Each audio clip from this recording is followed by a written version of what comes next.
tive que ter meus filhos em um hospital público na gloriosa categoria de indigência e cansei de dormir em cima de papelão, mas a minha origem não foi essa. Minha família era abastada, minha família tinha bastante grana, meu pai era oficial do Exército, eu estudei em ótimas escolas. Só que eu tinha uma diferença, eu me incomodava com os privilégios que eu tinha. Os meus amigos eram de uma favela que estava no fundo da minha casa e eu jogava bola com eles. Eu sentia que aquelas crianças eram superiores a mim, eles tinham muito mais liberdade enquanto eu era monitorado. Eu percebia que eram pessoas muito mais livres do que eu era preso. E quando eu estava no meu meio, na minha casa, com os meus amigos, eu questionava essa diferença, questionava os nossos privilégios. E nesse meio é muito mal recebido, as pessoas não querem saber, não querem tratar do assunto miséria. Isso sempre foi assim, sempre vai ser assim, é assim que eles pensam. E eu me senti estranho, eu era um estranho naquele meio. E passei a adolescência, tentei entrar no Exército, não tenho temperamento para aquilo. Fui funcionário do Banco do Brasil, também não tenho temperamento para aquilo. Eu vivia por pressão familiar em nome das coisas, dos benefícios, das facilidades. E eu sentia alguma coisa estranha nisso, porque não me satisfazia. Eu sentia uma atração muito grande pela maneira dos mais pobres, que no caso do meu convívio eram os serviçais. Eles eram mais espontâneos, mais sinceros, o olhar tinha alguma coisa diferente. E eu tentava me aproximar deles, eu ia para as festas e ficava na cozinha, conversando com os garçons, com os cozinheiros, com as pessoas, com os faxineiros, que me tratavam muito bem, mas não me tratavam com igualdade, porque quando se tratavam entre si, eu sentia que era diferente. Eu era um riquinho legal. Quando eu cheguei até a faculdade, eu entrei na faculdade por pressão familiar também, eu vi esses assuntos que eu queria discutir, que não encontrava jeito, serem discutidos. E fiquei muito encantado com aquilo por uns 3 meses, porque depois eu percebi que essas pessoas também não se aproximavam dos mais pobres. Quando eu saí do Exército, eu tinha o couro bem duro. Eu aguentava dormir no chão, papelão, molhado, passava fome tranquilamente.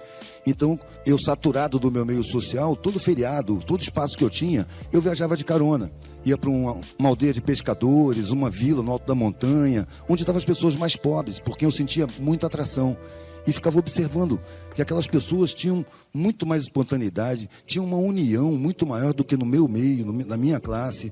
Eu tinha uma humanidade, uma relação afetiva que eu não conhecia. Aí eu resolvi, já decepcionado com a faculdade, não ter nada. Vou fazer a experiência do que é não ter nada. Eu quero andar pelo mundo sem nada. Só que aí a família, ofendida com a minha opção, cortou relações. E o que era para ser uma experiência virou situação. E assim eu vivo até hoje. E aí eu cheguei no meio mais pobre, pedindo o que comer, pedindo onde dormir, e as pessoas começaram a me olhar com igualdade. Como eu tinha a visão condicionada, porque a gente é condicionado por uma mídia safada, cheia de psicologia do inconsciente, eu cheguei no meio dos mais pobres como quem chega no meio dos ignorantes. Eu vou ensinar eles, porque eu tive mais escolas. E começava a falar da humanidade, da desigualdade, mas a língua que eu falava não era a língua daquele lugar. E as pessoas ali já estavam me olhando com igualdade, porque eram fodidos, mais do que todo mundo. Então eu percebia que com igualdade eles eram mais espontâneos, eles riam da minha cara, do meu jeito de falar. Eu de repente me dei conta que ninguém entendia o que eu estava falando.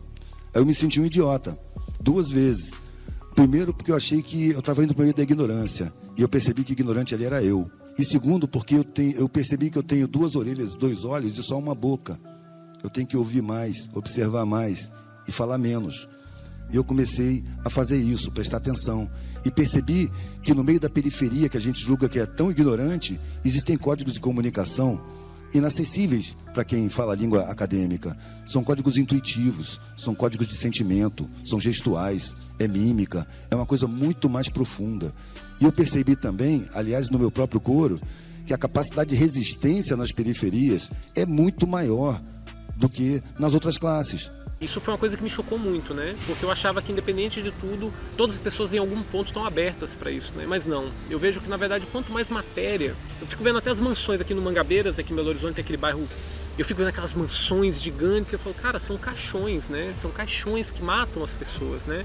As pessoas estão enterradas e ainda vivas, né? E eu trabalho no sinal e eu vou te falar, tem um tipo de carro que nunca me dá dinheiro, que é essas peruas, tipo SUV, esses carros grandes, pajeiro, eles nem abrem o vidro, eles não dão.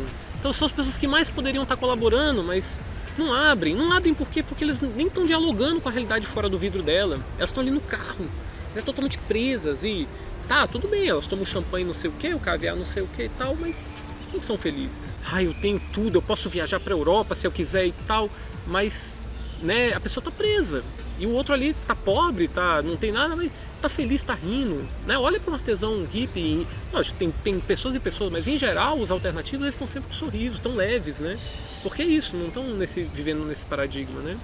Porque quem trata com dificuldade ganha força. Ali se acostuma, aqui todo mundo sabe disso, se acostuma a tratar com dificuldade, superar perdas o tempo todo.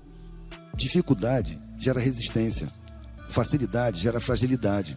Então as classes mais altas, como aquela que eu era originário, era muito frágil, muito medrosa. Era o que me incomodava lá, era o medo. Ali era um medo enorme de cair de patamar. E quando eu estava misturado com a maioria, eu via que ali ninguém ficava triste porque não tinha nada. Pelo contrário, era uma alegria danada. As dificuldades eram pinto, era brincadeira de criança.